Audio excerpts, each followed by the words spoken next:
Staying on the phones. This is Cranberry, New Jersey. Perry. Welcome, sir. Glad you waited. Welcome to EIB Network. Hi. How you doing, Rush? It's like 24 degrees out here. I'm walking my my Cocker Spaniel, little Lulu. 24 degrees. What's a wind chill? It's even colder than that. Yeah. I'm not even taking that in. It's like the actual temperature is, I'm looking at now, 25. I was up there. We were up in New Jersey on Saturday, and the wind chill was like 10. Yeah, man. It's cold. So I put on my suit jacket instead of just wearing the shirt sleeves. It was cold. So look, this is what I wanted to say to you. Yeah. About an hour ago, before I took little Lulu out, I was watching the TV, and it said that Standard & Poor's is going to have to pay a $1.4 billion fine for its role into the 2008 crash. And what that is that, you know, I hear you say all the time that liberals want free stuff. Well, I'm a liberal, and I don't want free stuff. Even though I didn't make a lot of money in my life, I'm 60 years old, I was investing, and I had a broker. And the broker told me that these mortgage-backed securities were AAA rated by Standard & Poor's, and I should go ahead and buy them. What a crock that was. Excuse me? What a crock that was. AAA rated? Subprime mortgages were... Standard & Poor's. And so it turned out that when it crashed, not only did I lose my money, but my tax money had to go bail out Wall Street. Yes, exactly. And so as a liberal, I don't want free stuff, but I want to make sure that somebody regulates and keeps an eye on what these people do, because so far we found out, Rush, that the honor system just doesn't work. And that's what regulations are for. Okay, so what is your real point here? Are you calling as a liberal to say we need regulation? Are you translating that to the vaccines, or are you just talking about something entirely different than the vaccines? Oh no, I'm not talking about vaccines at all. I'm talking about what the news that just came on the news an hour ago. Okay, that now we're starting to find out that the reason why the whole economy crashed was because the Bush administration was looking the other way while Wall Street did what it did. See, that's not why the economy crashed. It's not. No, it's not why the economy crashed. I lost half of my net value that year. Thankfully, it came back. Big time. I tripled my net value. That must have happened in the Obama administration then. That I tripled it? Absolutely. Yeah. I figured that's it had to be. But the honor system doesn't work. Rush, the first thing that the Republicans did when they just got in this new Congress was repeal Dodd-Frank, because Dodd-Frank was put in there to make sure that companies like Standard & Poor's couldn't lie. It hasn't been repealed. They didn't repeal it, but they took away a lot of the regulations. No, they haven't. They've wanted to. They announced and they made a proposal, but it didn't go anywhere because the Democrats opposed it. Obama's not going to sign it. Dodd-Frank is still alive and ready and is able to punish financial. You've got this system don't work. We don't want free stuff. We just don't want to get swindled. Okay, now I understand what this is. This is out of left field. I'm struggling here to relate. This is an Open Line Friday call, and I don't know it. I'm the last to figure it out. Okay, this guy's calling in relationship to nothing that we've talked about today. He's just a liberal, and he's offended that I say liberals want freebies. And he's calling to say he's a liberal, and he doesn't want freebies. He just wants what's due him because the economy crashed when the Republicans were in the White House and because the honor system doesn't work.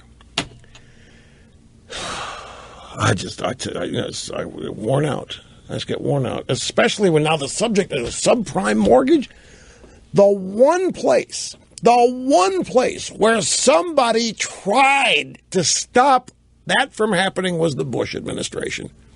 The effort might have been half-assed, but they at least tried. I can get audio sound bites for you of Barney Frank telling regulators to go pound sand as they were trying to rein in what was happening. Honor system, my foot. There wasn't any honor system, and nobody ever claims the honor system. You get this idea that we here are totally opposed to regulation, that we are for unfettered, unchallenged, unregulated capitalism, and nobody's ever made any such assertion. Your call is just coming out of the clear blue here. It's like It's your turn to call talk radio, and at Media Matters, you gave you this topic. So here you're reading from the script. Oh, man. The subprime mortgage crisis was birthed by Bill Clinton. It was fueled by Jimmy Carter. Birthed by Jimmy Carter, fueled by Bill Clinton, and it was sent to the moon on a rocket ship by the Democrat Party. And it was based on the premise that it's unfair that people that can't afford houses don't have them. And the government made lenders. I can't believe I'm going through this again.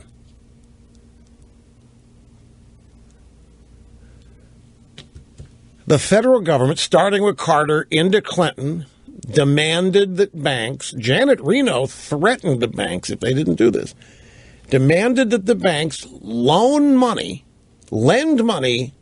to people that could never have a prayer of paying it back. And if they didn't do that, they were going to be investigated by Janet Reno and the Justice Department, and all hell was going to be breaking out against them.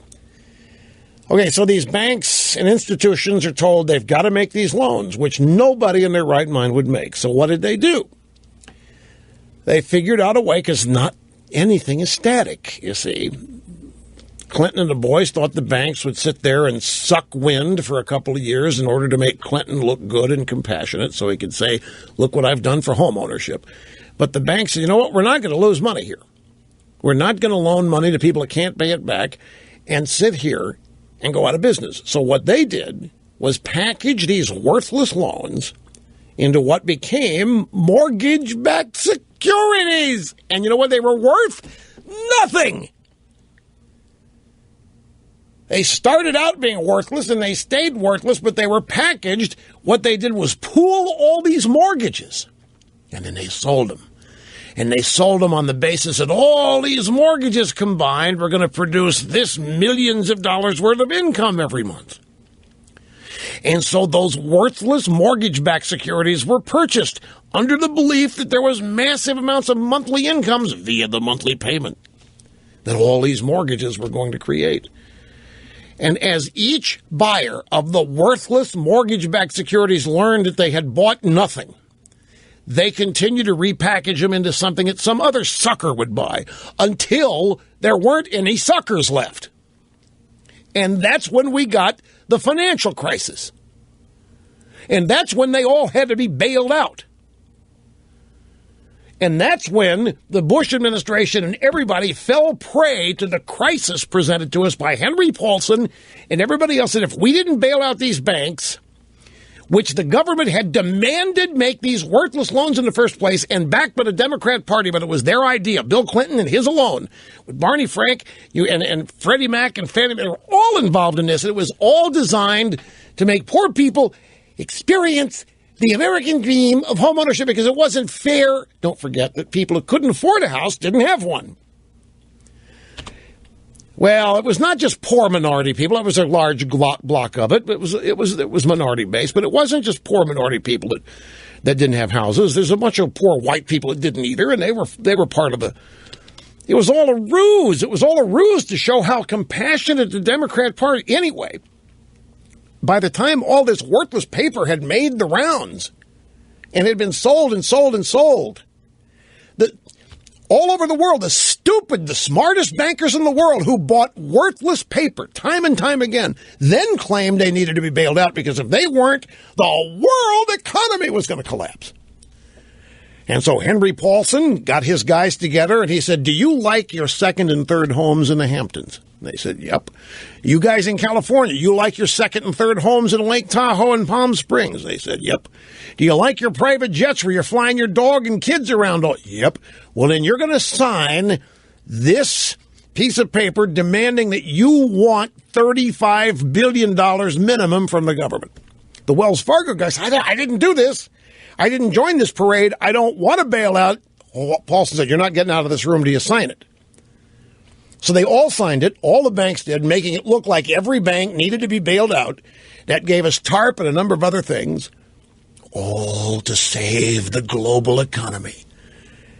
Now, what's the caller's name? Perry. Perry, I know you're still out there. If you want to know why all of this happened, and by the way, you found yourself because your dollars were used to fund mortgages for people that had no money to pay them, had no money, no business being given them. If you want to know why all that happened, the Democrat Party behaving under the auspices of liberalism, led by Jimmy Carter, the first fool to get involved. Bill Clinton saw a great idea and tried to expand on it, got Janet Reno threatening the banks. And it was people in the regulatory agencies that you seem to love here during the Bush administration that were trying to get accountability into this and to shut it down. And it was Democrats led by Barney Frank of liberalism, which was doing everything they could to intimidate these regulators to shut up and go the hell away. This one's owned from beginning to end by the Democrat Party. Now, there may have been some Republicans involved in this bailout, and Paulson, who I don't know what he was part of the Bush administration engineering all this. But this was a bailout. And what do you think quantitative easing is, buddy?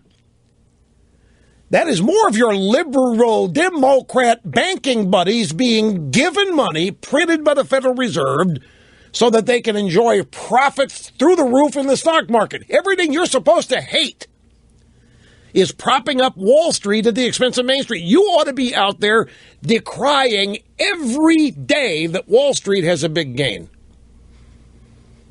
Because the reason it's happening is that the insiders are taking care of themselves. The Fed's printing money, buying stock with it.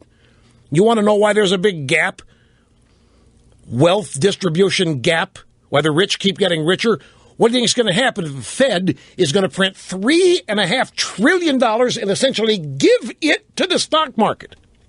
You think people in the stock market, Perry, are going to do okay? Now, who's in the stock market? Who do these people at Wall Street vote for, Perry? Same guy you voted for.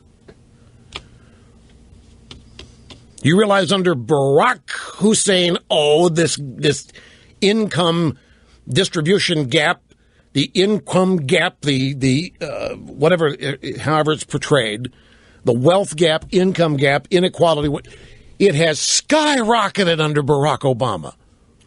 It's just mathematics. You print $3.5 trillion, and that's not an error, called quantitative easing. It's to make sure the stock market didn't plummet with the rest of the economy. Because the masters of the universe are going to take care of themselves and not become paupers. If they control the money, if they control the printing presses, why in the world should they ever go broke? That's the way they look at it. That's the value of going to Harvard, Princeton, Yale, whatever. Anyway, got to take a break. How did that call happen? I'm still...